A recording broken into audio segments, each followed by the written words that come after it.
Good morning, brothers and sisters. For the fifth Sunday of Advent, this is Father Sean. I'm going to be sharing with you my reflection. I'm out walking my dog, actually, in the garden court downtown here in Erie. It's very quiet. It's very empty, as it should be, as we all shelter in our own homes and do our best to help prevent the spread or slow the spread of the disease. I'm reflected also on how my hair looks this morning. That's the wind. That's not me. So anyway, I just wanted to give you this short reflection. I've been reading the gospel and sharing my reflection with that, but the gospels have been just so long the past couple of weeks. Heather and Claire and Susan and I have been working on projects and, of course, putting together our weekly worship aid, and you should get that either in the mail or via email or some other kind of connection.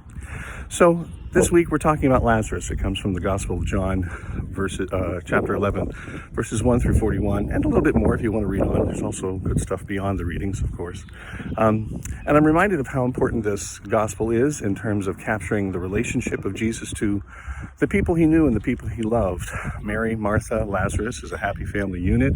Jesus was familiar with them, and he did his best to try to work with them, and I'm sure to spend time with them, teach them also. We know the story of Martha and Mary and how Jesus visited them also. So anyway, I'm thinking about this idea of Lazarus, and I'm thinking about how some parts of the scripture really kind of resonate with me. One of the parts that resonates with me, of course, is how Lazarus is really dead.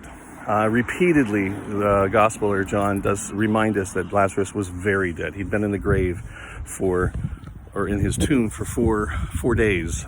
People had been gathered around praying for him. And we don't know that they were keeping Shiva at that time. We don't know if that was the practice necessarily in the tradition, but they were certainly there, and they were praying, and they were lamenting, and they were mourning. Something else we know from the Gospel is that Jesus was very moved by the whole entire experience, and he was very sad.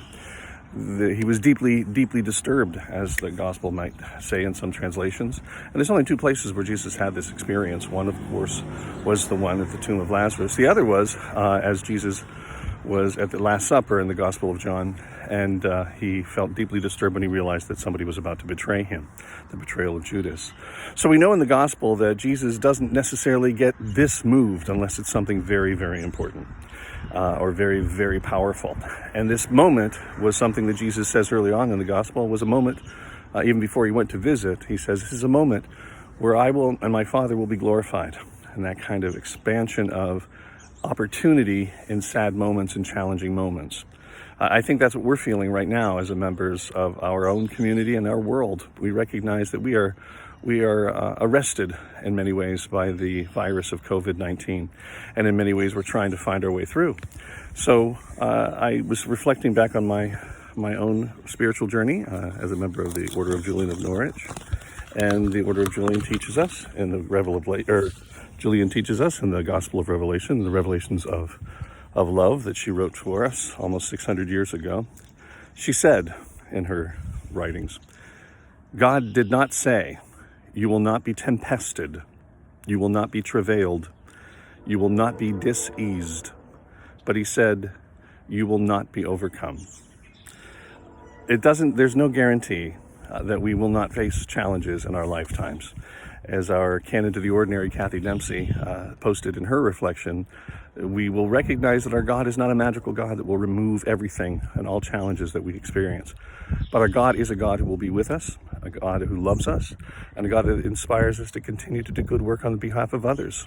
So what can you do as you hunker down at home? You can pray, you can call, you can reach out, you can stay there and do your best to try to reduce the quick spread of this disease in our communities. Please know that we continue to pray with you, pray for you. I'll continue to make phone calls, and I love it. I actually received a phone call myself from a parishioner, and that was pretty wonderful too. Those kind of connections are exactly what ties together as friends and family. It's what support us during these times of travail, times of tempest, and times of dis-ease. So do your best. Hunker down, spread love, be the light in the darkness. Take care and God bless.